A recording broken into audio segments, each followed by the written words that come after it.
আজকে যদি না কাটি মানে শুকনো হয়ে যাচ্ছে।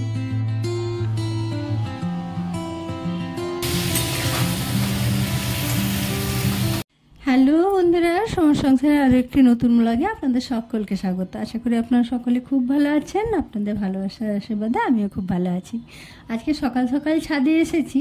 আসলে আজকে তার একটু ছুটি ছিল, তো ওকে বললাম চলো ছাদের গাছগুলোকে একটু পরিষ্কার করতে হবে, গুছাতে হবে। তো তাই এই যে বেঞ্চ থেকে সব গাছগুলো নামানো হয়েছে। তো আজকে এসে দেখছি প্রতিটা গাছেই মোটামুটি দুটো একটা করে জবা ফুল ফুটেছে। আর তাই ভাবলাম যে আজকে ভিডিওটা এখান থেকেই শুরু করি। আর যদিও সব গাছগুলোতে ফুল ফোটেনি, কিন্তু তাও অনেকগুলো গাছেই ফুটেছে। আর এই যে হলুদ জবাটা দেখুন কি দারুণ লাগছে, সাইজটা কত বড়। আর লাল জবাটার সাইজটাও বেশ বড়। আর এই গোলাপি জবাটা তো আপনারা দেখেনি, প্রচুরই হয়। আর এই যে সাদা জবাটা, এইটাও না অনেক বড় বড় থোপা থোপা হয়।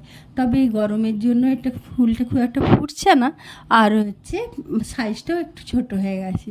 আর এই জবাটা আজকে বেশ কিছুদিন পরে এই জবাটা ফুটলো, মানে অনেক দিন পরে এই জবা ফুলটা আজকে আবার ঘুরে দেখলাম।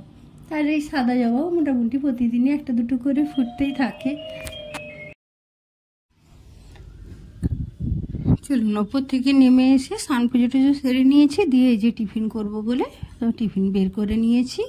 ও একটু চপ নিয়ে এলো, বললাম আর বাড়িতে এখন আর কিছু বানাতে পারবো না, তো চপ নিয়ে চলে এসেছে। একটু চপ আর ছোলা সিদ্ধ এনেছে, একটু শসা কেটে নিলাম। এইটাই আজকে আমাদের টিফিন হবে।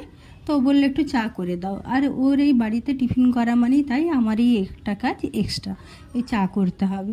তাই ওকে বলি যে তুমি বাইরে এই টিফিনটা করে নিও। চলুন আজকে বাজারে দেখে নিই কী এনেছে। পাট শাক নিয়ে এসেছে, বেশ টাটকা ফ্রেশ। আর এই পটলগুলো কালকেই ছিল, কালকে নিয়ে এসেছিল। আর এই যে দেখুন, একদিন রাখলেই এমন পেকে যায়। পলিথিনে করে ফ্রিজে রেখেছিলাম, তাতেও কেমন পেকে পেকে গেছে। তাই আজকেই পটলগুলো করে নেবো, নাহলে আর একেবারেই নষ্ট হয়ে যাবে। আর এই যে চিকেন এনেছে, চিকেন বলতে এটা দেশি চিকেন এনেছে। ও ব্রয়লারটা খুব একটা পছন্দ করে না, তাই আজকে দেশি নিয়ে এসেছে। তাই আজকে রান্না হবে, পটলটা দেখা যাক কিছু একটু আলু দিয়ে ভাজা করে নেবো, আর এই শাক ভাজা হবে, চিকেনটা হবে। চাটা আমার হয়ে গেছে, ওকে চাটা দিয়ে দিই। চলুন, চাটা রেডি হয়ে গেছে, চাটা দিয়ে দিই। আর এই যে ভাতের জল বসানো হয়েছে, এই চাটা নামিয়ে তারপরে ভাতে চালটা ফেলবো, নাহলে গ্যাসটা সবজি হয়ে যাবে। চলুন চাটা দিয়ে দিই। ওর জন্য চায়ে সুগার ফ্রি দেওয়া হয়, আর আমি এই গুড়টা খাই। তো এখন আর ওকে সুগার ফ্রি দেবো না, ওকেও একটু গুড়ই দিয়ে দিচ্ছি। এটা পতঞ্জলির গুড়টা, এটাতে বেশ টেস্টটাও ভালো লাগে চায়ের। মিষ্টিটা খুব বেশি কড়া মিষ্টি হয় না, কিন্তু বেশ ভালো লাগে খেতে। চলুন তাহলে চাটা খেয়ে নিই। চাটা খেয়ে নিয়ে তারপরে আবার রান্নাবান্না বসাবো। রান্নাবান্না সেরে নিয়ে আবার ফিরছি আপনাদের কাছে।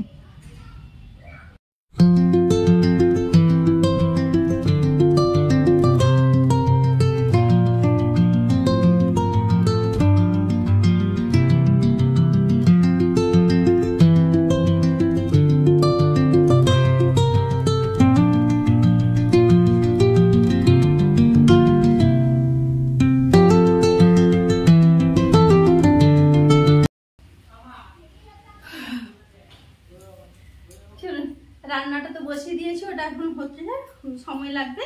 আমি ততক্ষণ কি এই কাজটা সেরে নিই। এই আনারসটা 3 দিন 4 দিন আগে আনা হয়েছে, কিন্তু এটা কাটা আর হয়নি। মানে কাটা হয়নি বলতে যেদিনই কাটবো বলি ও বলে আজকে খাবো না, আজকে শরীরটা ভালো লাগছে না, আজকে পেটটা ভর্তি লাগছে, ওই করে খাওয়া হয়নি। তো তাই ভাবলাম যে আজকে এবারে কেটেই দিই, কারণ শুকনো হয়ে যাচ্ছে। এক তো এটা ছোট, এর উপরে যদি আবার একে কেটে দিই মানে আরো শুকনো হয়ে যায়, আর তো কিছুই বেরোবে না।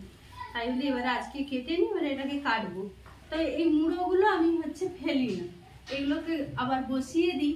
তো 2 বছর ফলে পরে আবার এর থেকে ফল দেয়, তো রেখে দিই। এবার কোনোটা পচে যায়, সবই যে হয়ে যায় তা নয়, কিন্তু তাও এমনিটা ফেলে দিই না, রেখে দিই, গাছে লাগিয়ে দিই। তো একটা মজার জিনিস, যেদিন এটা আনা হয়েছে, দুটো আনা হয়েছিল, আমার এই বাড়ির জন্য একটা, ওই বাড়ির জন্য একটা। তো ওই বাড়িতে তো সেদিনই কেটে নিয়েছে, তারপরের দিনই আমার শ্বশুরমশাই আমাকে এটা দিয়ে পাঠিয়ে দিয়েছেন। উনি জানেন যে আমার গাছ লাগানোর শখ আছে, তাই এটা না ফেলে আমার জন্য পাঠিয়ে দিয়েছেন, যাতে আমি এটাকে গাছে লাগাই আর বসাই বলে। তো আগেই বসিয়ে দেবো, এটা হওয়া না হওয়াটা তো পরের কথা, তো সাধারণত হয়ে যায় কিন্তু আবার পচেও যায় কোনো কোনো সময়, তো বসিয়ে দেবো। এটাও কেটে নিই। মাঝে মাঝে নিজেই রেগে যাই থাকা আর গাছ লাগাবো না ছাদে। একে তো ছাদে গাছ করা মানে তো খুবই কষ্টকর ব্যাপার, আর তার উপরে এই রোদে জল দেওয়া এ দেওয়া প্রচণ্ড বিরক্ত হয়ে যায়, কিন্তু আবার দেখুন সেই নিজেই গাছ লাগাতে থাকি। চলুন, বিকেল হয়ে গেছে, খাওয়া দাওয়া অনেকখানি হয়েছে, তো এবারে ছাদে যাবো গাছগুলোতে জল দিতে। আজকে সকালে আর দিইনি, এত রোদ না, সকালে দিতে পারা যায় না, তো হচ্ছে এখন গাছে জল দেবো, একবারে এগুলো নিয়ে যাই ছাদে, এগুলোও বসিয়ে দেবো। চলুন ছাদে যাই।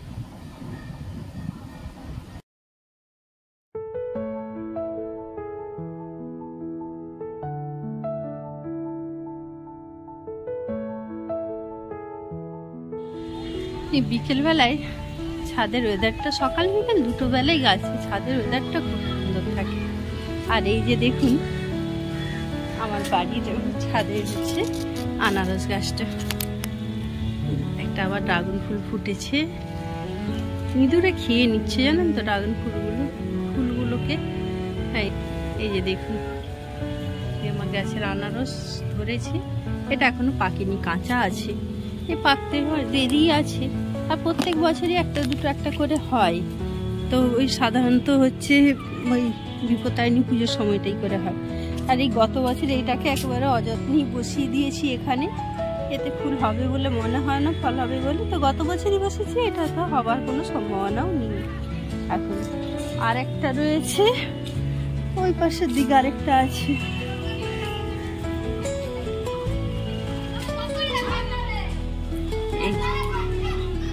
এইটা 2 বছর হয়েছে বসানো, এটা হয়ে যাওয়ার কথা, কিন্তু এবছর কোনো ফুল আসেনি বা ফলও ধরেনি, নাহলে এটাও হয়ে যাওয়ার কথা। এটা বরঞ্চ বড় জায়গাতে বসানো রয়েছে, তো এটা হয়ে যাওয়ার কথা হয়নি। বেশ সুন্দর বাতাস দিচ্ছে। গাছটা বসিয়ে দিই, আগে ধরুন ওপরের গাছে জলটা দিয়ে দিই। এখন আর সকালের দিকে আসি না ছাদে গাছে জল দিতে, ওই যা প্রচণ্ড রোদ উঠেছে এখন, তাই বিকেলের দিকেই গাছে জল দিই। তবে এক একদিন যদি বিকেলে কোনো কারণে অসুবিধা হয়ে যায়, না দিতে আসতে পারা যায়, তখন বাধ্য হয়েই সকালে দিতে আসতে হয়, আর না হলে চেষ্টা করি বিকেলেই জলটা দেওয়ার। তাই এই বিকেলেই এলাম জল দিতে। তবে এই যে ছাদটা দেখছেন আমার এখন এতটা ফাঁকা ফাঁকা, 1-2 মাস আগেও আমার ছাদটা পুরো ভরে ছিল গাছে। সেই আমরা যে অমৃতসর গিয়েছিলাম তখন আমার কতগুলো গাছ মরে গেল।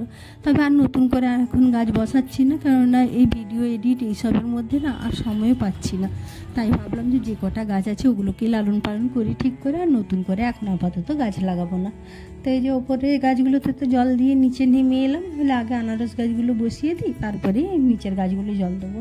আর এগুলো আগে বসাতে বসাতে লোডশেডিং হয়ে গেল, আর এদিকে একটু অন্ধকার হয়ে এসছে, তাই ওই গাছগুলোকেই আগে বসিয়ে দিলাম। তো আগে থেকে আমার যে পুরনো গাছের মাটি ছিল ওই মাটিতেই বসাচ্ছি, এখন আর কিছু খাবার দিচ্ছি না, কারণ বেশি কিছু কম্পোস্ট দিলে পচে যাবে গোড়াগুলো, তো ওইভাবেই বসিয়ে দিচ্ছি। তো যেহেতু অন্ধকারও হয়ে যাচ্ছে আর তো কোনো কিছু ভিডিও নিতে পারবো না, তাহলে ভিডিওটা আমি এখানেই শেষ করলাম। ভিডিওটা কেমন লাগলো অবশ্যই কমেন্ট করে জানাবেন। যদি ভালো লেগে থাকে তাহলে প্লিজ একটা লাইক করে আমার চ্যানেলটিকে সাবস্ক্রাইব করে আমার পাশে থাকবেন, ভালোবাসা নেবেন, ভালোবাসা দেবেন। দেখা হবে পরের আবার নতুন কোনো ভিডিওতে। আর এই ভিডিওটি সম্পূর্ণ দেখার জন্য অসংখ্য ধন্যবাদ। ভালো থাকবেন।